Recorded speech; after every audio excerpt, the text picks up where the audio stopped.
అలిపిరి మెట్ల మార్గంలో 30 అడుగుల ఆంజనేయుడి విగ్రహం మనకు కనబడుతుంది.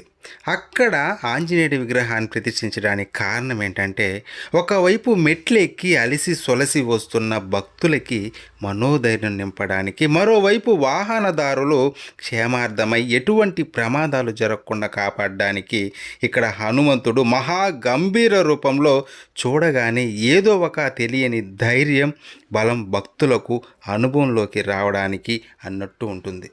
ఇలా వచ్చిన భక్తులు ఆంజనేయుడి దగ్గర కొద్దిసేపు స్వేద తీరి తరువాత స్వామిని దర్శించుకొని మళ్ళా వాళ్ళు మనోధైర్యాన్ని పొంది తమ నడకను మళ్ళా ప్రారంభిస్తారు. తద్వారా వీళ్ళు వెంకటేశ్వర స్వామిని ఎంతో ప్రశాంతంగా దర్శించుకుంటారు. మనం గమనిస్తే ఇలా ఆంజనేయ స్వామి విగ్రహాలు కానీ ఆలయాలు కానీ ఈ శేషాచల కొండల్లో చాలా కనబడతాయి. ఇక్కడే అంజనాద్రి పైన స్వామి జన్మించాడని ప్రతీతి.